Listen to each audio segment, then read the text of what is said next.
하와이에 가면 그 주총서 앞에 있는 데미안 신부의 동상을 보게 됩니다. 하와이의 몰로카이 섬은 이 한센병에 걸린 사람들이 집단으로 이주된 곳입니다. 데미안이 이곳을 찾아가서 복음을 전했습니다. 하나님이 당신들을 사랑하십니다 라고 전했지만 받아들이질 않습니다. 한센병자들은 당신은 건강하기 때문에 우리의 이 절망과 고통을 이해할 수가 없다고 하면서 거부를 하는 거예요. 데미안은 하나님께 이런 기도를 드렸습니다. 하나님, 저들의 고통을 함께 할 수 있도록 저에게 한센병을 주십시오. 어느 날 자신의 얼굴을 보니까 한센병의 반점이 피어나는 것을 보았습니다. 그는 눈물로 하나님께 감사를 드렸습니다. 그는 한센병자들에게 형제들이여, 이젠 나도 당신들처럼 한센병자입니다. 하나님은 건강할 때만이 아니라 병들었을 때 병든 나를 여전히 하나님은 사랑합니다. 이렇게 한센병자들에게 한센병이 걸려서 전도를 하자 수많은 병자들이 주님을 영접했습니다. 절망에 빠져있던 한센병자들이 돌을 보면서 복음을 전하다가 데미안은 49살의 나이로 하나님의 부름을 받았습니다. 이 사람의 동상이 하와이 호놀룰루주 주총사 앞에 가면 이 동상이 있어요.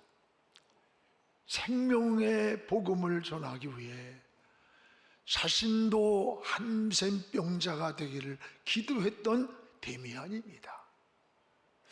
오늘 말씀은 주님이 70인의 전도회 때를 조직하고 그리고 2명씩 짝을 지어서 보내면서 추수할 것이 너무 많다. 근데 일꾼이 적으니 추수하는 주인에게 추수할 일꾼을 보내달라고 하라라고 했어요. 그리고 주님은 추수할 일꾼을 찾는다. 일꾼을. 그러면 누가 추수할 그리스도의 일꾼인가? 주님의 핏값으로 생명을 사주신 그 빚진 자임을 아는 자들입니다. 이런 사람들의 은혜의 빚을 갚기 위해 자기 목숨까지 주님께 바친 하나님의 사람입니다.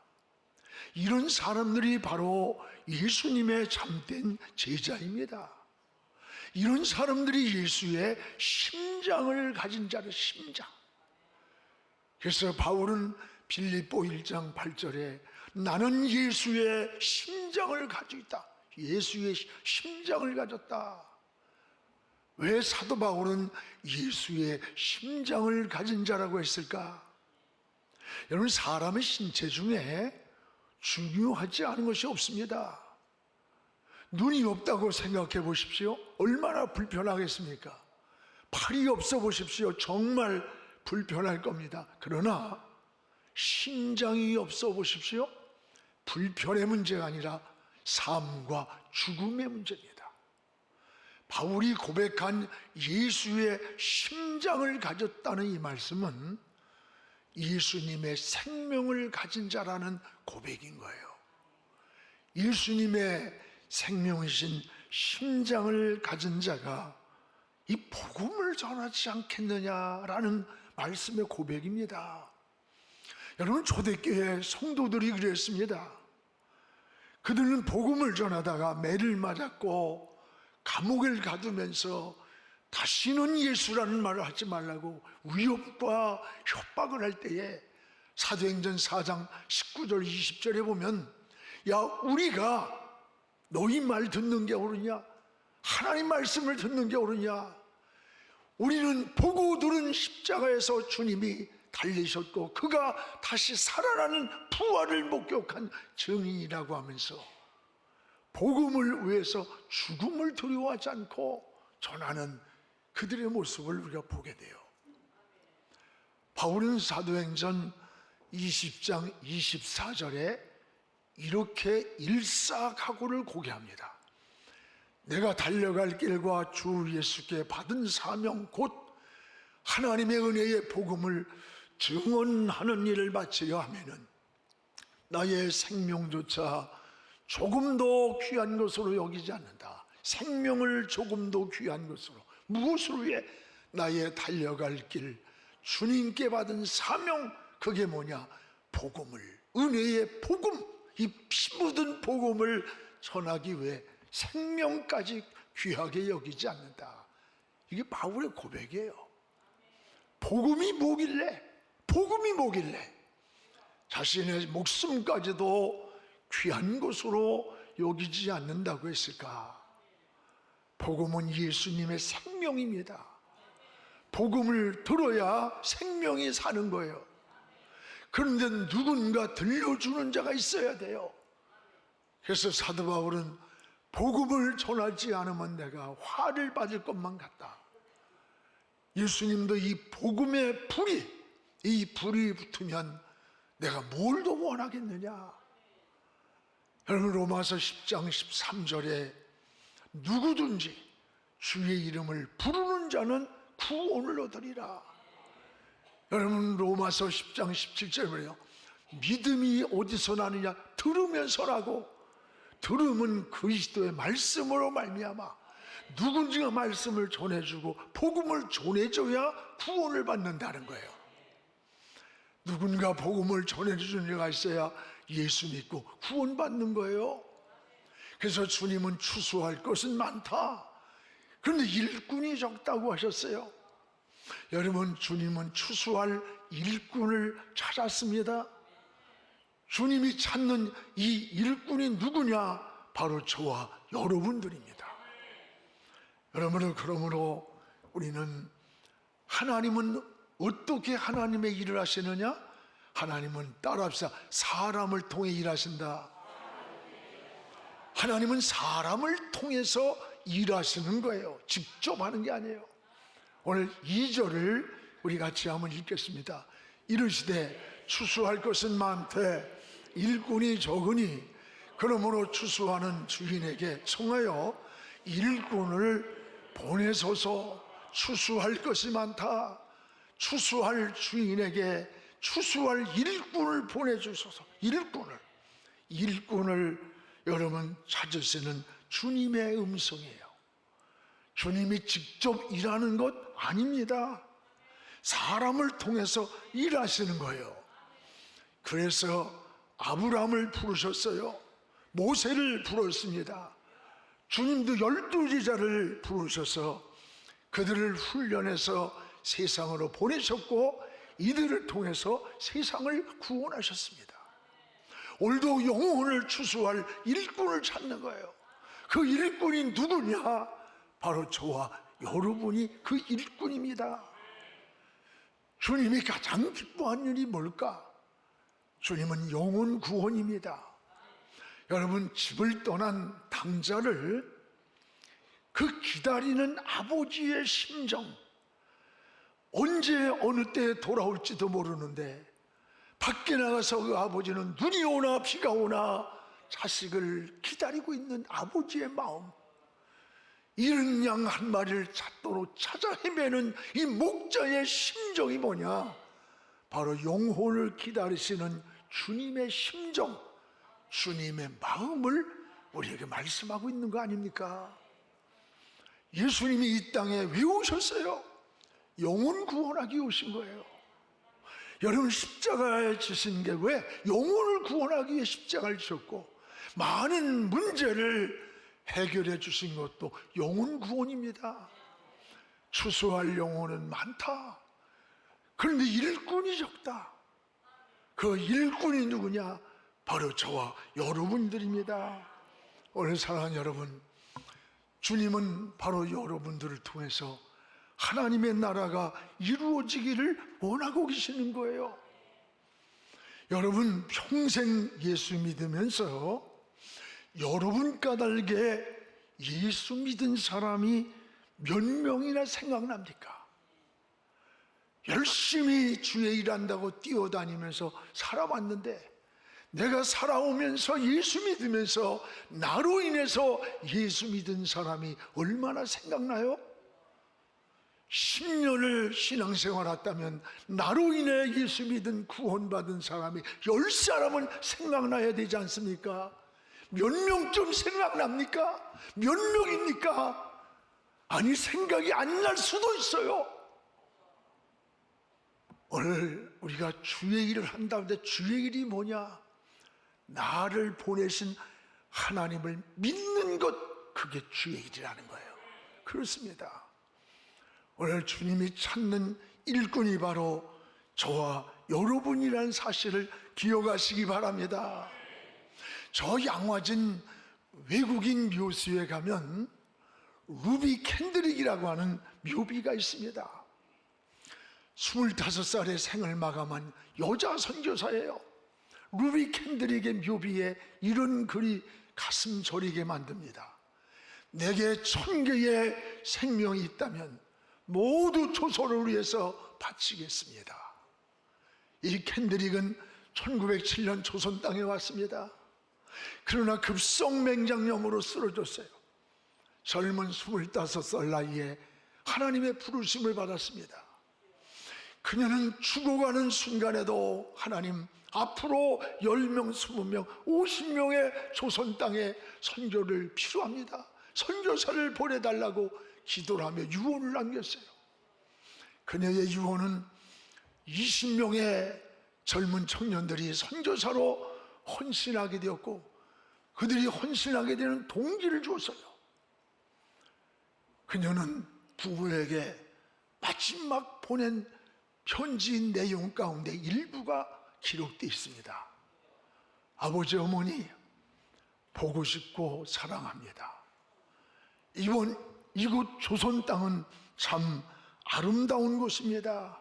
모두를 하나님을 닮은 사람들 같습니다. 어쩌면 이 편지가 마지막일 수도 있습니다. 이 땅에 저의 심장을 묻겠습니다. 이것은 조선에 대한 제 열정이 아닙니다. 하나님께서 조선을 향한 열정을 내게 주신 겁니다. 이것은 조선에 대한 제 열정이 아니라 하나님이 조선을 향한 열정이라는 것을 알게 되었습니다 라고 하는 고백입니다. 이런 유언을 남기고 25살의 젊은 나이에 조선 땅에 묻힌 저 양화진에 그 묘비가 있어요. 오늘 우리가 예수 믿고 구원받은 것은 이렇게 피값을 피 묻은 복음, 이 피 묻은 생명의 복음을 누군가 전해준 사람이 있기 때문에 오늘 예수 믿고 구원받은 거 아니에요? 우리도 여러분 이 복음을 전해야 되는 거예요. 왜 교회가 하는 일이 뭐예요? 구제가 본질이 아니에요. 본질은 복음이에요. 복음, 예수의 생명을 전하는 거, 이게 본질이에요. 우리는 기회를 놓치지 않아야 합니다. 여러분, 노아의 방주문이 닫히기 전까지가 바로 기회예요. 열전에 비유해서 신랑이 오기 전까지가 기름을 준비할 수 있는 기회인 거예요. 기회는 영원한 게 아니에요. 후회가 뭡니까? 기회를 놓칠 때 나타난 걸 후회라고 하잖아요. 전도도 마찬가지요. 전도할 기회가 나에게 구원받을 영혼을 붙여주는 때가 있습니다. 그 전도할 대상이 멀리 있는 게 아닙니다. 여러분이 자주 만나고 있는 사람들 속에 있어요. 여러분이 매일 만나는, 매일 식탁에 마주 앉는 가정 식구 안에, 여러분이 매일 대하는 직장 안에, 학교에서 만나는 동료들, 친구들, 그 안에 있는 거예요. 그들의 영혼을 추수하라는 거예요. 이것이 우리가 해야 할 사명인 것입니다. 오늘 여러분, 이사 온 사람들, 믿다가 중단한 사람들, 인생의 길을 모르고 답을 몰라서 운명이야 내 인생은 천녀만 팔자라고 하는 영적 방황 많습니다. 만나보면 굉장히 많아. 그러나 성경은 답이 있어요. 길이 있어요. 예수께로 오면 길이 있습니다. 답이 있습니다. 예수님은 내가 길이라고 했습니다. 요한복음 14장 6절에 내가 길이요 진리다. 아버지께로 가는 길이에요. 예수님은 사도행전 4장 12절에 천하인간에 구원받을 이름이 없지만 예수 그리스도가 구원받을 이름의 답이라는 거예요. 예수의 이름이 답인 거예요. 여러분, 우리 이 길을 모르고 이 답을 모르고 방황하는 우리 주변의 영혼들이 너무 많아요. 이들이 바로 추수의 대상입니다. 여러분 까닭에 그들이 구원받기를 축복합니다. 또한 주님은 이 제자들을 세상으로 보내면서 뭐라고 하시느냐? 이리 가운데 양을 보내는 것 같다. 이리 떼 속에 양을 보내는 것 같다. 그러면서 어떻게 말씀하시느냐? 따라서 오직 주님만 의지하라. 오직 주님만 의지하고 가라는 거예요. 주님만 의지하고. 여러분 4절입니다. 우리 같이 한번 읽겠습니다. 전대나 배낭이나 신발을 가지지 말며 길에서 아무에게도 문하지 말라. 전대나 배낭이나 신발을 가지지 마라. 여기 가지지 말라고 하는 이 세 가지는 우리가 지금 여행을 떠나는데 이들을 파송하는데 꼭 있어야 할 필수 조건이에요. 그런데 이것을 가지지 말라는 거예요. 여행을 떠나는 사람이 준비 없이 가라는 겁니까? 여행을 떠나는데 준비하지 말라는 것일까? 아니에요. 배낭이나 전대, 돈이나 신발 이런 것 세상적인 것보다 필요 없다는 말이 아닙니다. 이런 것보다 주님의 능력을 더 의지하고 가라 이 말이에요. 이런 전대보다 배낭보다 신보다 주님을 더 의지하고 가라. 이것이 바로 믿음이에요. 이것이 신앙이에요. 이게 주의 일하는 방법인 거예요. 여기 여러분 이 말씀을 믿고 70인의 전도대들이 나갔습니다. 그리고 나와서 고백하는 고백이 뭐예요? 누가복음 10장 17절에서 20절에 나와요. 주님만 믿고 나갔던 70인의 전도대들이 이런 고백을 합니다. 주님, 우리가 예수의 이름을 가지고 나가서 말을 했더니 귀신들이 항복하는 걸 봤습니다. 막 기뻐서 돌아오는 거예요.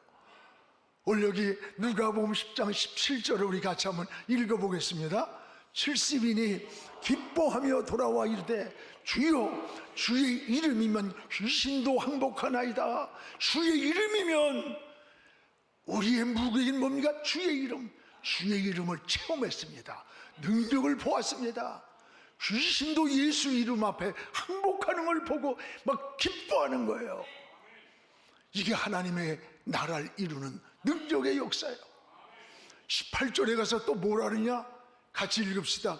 예수께서 이르시되 사탄이 하늘로부터 번개같이 떨어지는 것을 예수님이 보았다. 예수님이 보았노라. 여기 여러분, 예수님이 나는 저 하늘에서 사탄이가 막 번개처럼 떨어지는 것을 너희들이 예수의 이름을 말할 때 내가 보았다. 예수님이 보았다는 거예요. 예수님이 보았다는 이 말은 미완료형이에요. 미완료형이라는 말은 주님이 계속적으로 지켜보고 계셨다는 거예요. 주님은 전도대를 보내시고 사탄이 건들지 못하게 계속 그 제자들을 지켜보고 계셨어요. 그렇습니다. 제자들만 세상으로 보낸 게 아니에요. 주님은 눈동자처럼 그들을 지켰던 거예요. 이게 바로 하나님의 은혜예요. 그리고 19절에 뭐라고 말씀하냐? 내가 너희에게 뱀과 전갈을 밟으며 원수의 모든 능력을 제어할 권능을 줬다. 너에게 이런 권능을 예수의 이름으로 갈 때 주셨다. 너희를 해칠 자가 결코 없으리라. 이 제자들에게 원수마귀도 제압할 권세를 주셨다는 거예요. 놀라운 은혜인 겁니다. 그러기에 주님은 뭐라 했어요? 네가 전대나 배낭이나 신발 너무 의지하지 말고 예수의 이름을 의지하고 가라. 주님이 그 길을 열어준다는 거예요. 길을 열어주시고 일으켜주고 장애물을 제거해 주시는 역사가 주님께 있다는 거예요. 여러분, 우리는 이것이 믿음인 거예요. 주님은 제자들만 보내지 않았어요. 항상 동행했습니다. 주님은 여러분을 고아들처럼 혼자 두는 게 아니에요. 반드시 주님이 동행하며 함께하고 있음을 깨닫기를 바랍니다. 그러기에 전대나 배낭이나 신발을 의지하지 말고 주님을 더 의지하시기 바랍니다. 주님을 의지할 때만이 하나님의 역사가 있고 하나님의 능력이 있고 하나님의 기적이 그 안에 있음을 우리에게 알려주는 거 아닙니까? 여러분, 복음을 전할 때도 마찬가지예요. 주님을 의지할 때 하나님은 좋은 때를 만나게 했어요. 구원받을 영혼을 붙여준 거예요. 우리가 그냥 아무렇게나 헤매해서 전도하는 거하고 기도하고 전도하러 가면요, 구원받을 사람을 만나도록 하나님이 붙여주는 거예요. 이게 다른 겁니다. 기도할 때 바울과 루디아를 만나게 해서 만나게. 그래가지고 여러분, 빌립보 교회를 탄생시켰잖아요. 이게 우연이 아니에요. 하나님의 손이 움직이는 거예요. 여러분, 말씀이 갈급해서 에디오피아 내시가 말씀을 깨닫지 못하고 있을 때 성령께서 빌립을 공수에다가 에디오피아 내시에게 성경을 해석해주고 거기서 세일을 받았어. 이 에디오피아 내시로 말미암아 아프리카 선교의 시발점이 된 거예요. 이 하나님의 드라마와 같은 역사입니다.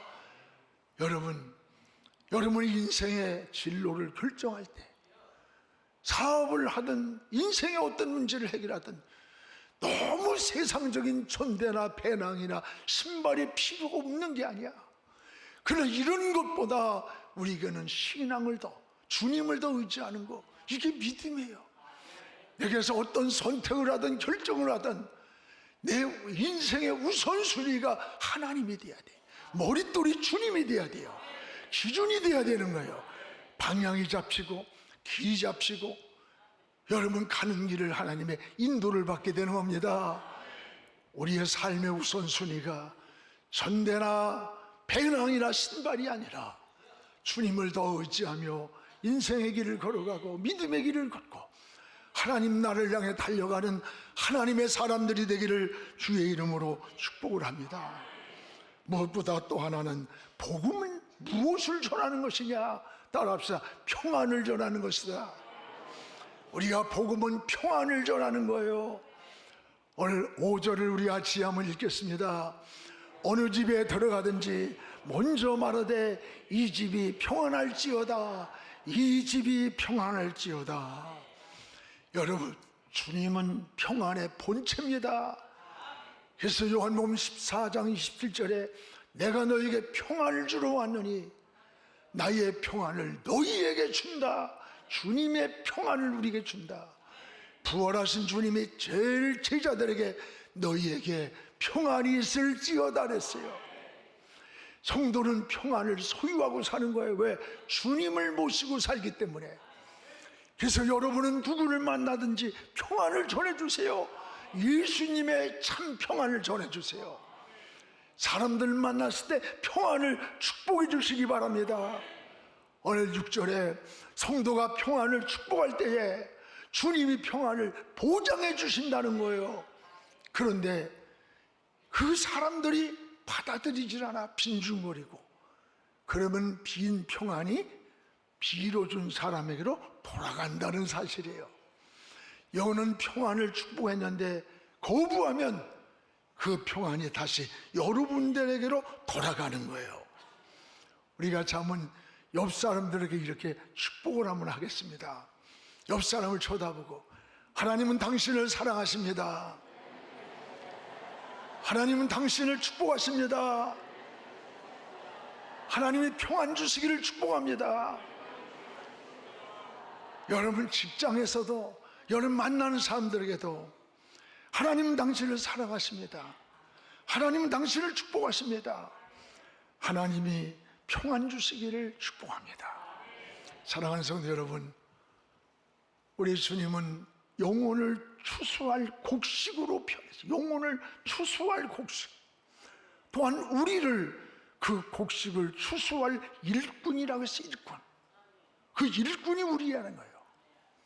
우리 주변에 추수할 영혼들이 가정이나 주변에 얼마나 많아요. 관심을 가지세요. 주변을 돌아보세요. 살펴보세요. 10년 믿었습니까? 여러분을 통해 예수 믿은 사람이 10사람은 기억나야 되잖아요. 10년을 예수 믿었는데 몇 명이나 생각납니까? 아니 몇 명이나 여러분이 이름을 댈 수 있습니까? 막상 물으면 대답할 사람이 하나도 없는지도 몰라. 주님 앞에 다른 게 부끄러운 게 아니에요. 다시 한번 돌아보면서 이제 우리가 후반기를 시작합니다. 더도 말고 많이도 아니라 한 영혼만, 우리 한 영혼만 주님께로 인도하기를 축복합니다. 만나는 친구에게, 이웃에게, 학교 동료에게, 직장 동료에게 주님의 평안을 빌어 주십시오. 바로 복음은 생명과 평안을 전하는 겁니다. 우린 전하면 열매는 주님이 맺게 하는 거예요. 생명은 어디론가 떨어지면은 흘러 들어가서 언젠가는 열매를 맺게 돼요. 전에 우리 김용석 장로님이 쿠웨이트에서 계실 때 거기에 갔어요. 그 쿠웨이트 한인들인데 집회를 할 때 거기 온 선교사님의 얘기가 잊혀지지 않아요. 7년 동안에 한 사람에게 세례를 줬다는 거야. 7년 동안 한 사람을 전도하고 영혼을 구원해서 세례를 줬다고 눈물 흘리며 기뻐하던 그 모습이 자꾸 떠올라요. 한 영혼을 살리기 위해 7년 동안의 삶을 투자한 거예요. 한 생명을 살리기 위해.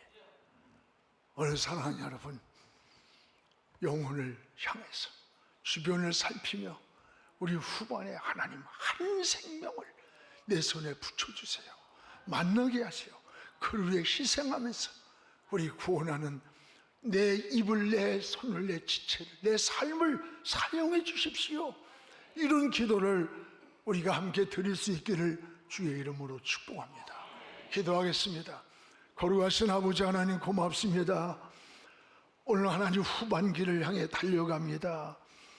하나님 신앙생활에 오랜 세월이 가지만 우리를 통해 구원받은 영혼들이 몇 명이나 되는지 생각이 나지 않을 때가 많습니다. 주여, 오늘 후반기에 생명을 우리에게 붙여주시고 우리 주변을 살피게 하시고 영혼을 구원하는 우리의 삶의 모든 조건이 되게 하여 주시옵소서. 하나님이 기뻐하는 일을 하게 축복하여 주시옵소서. 예수님의 이름으로 기도합니다. 아멘.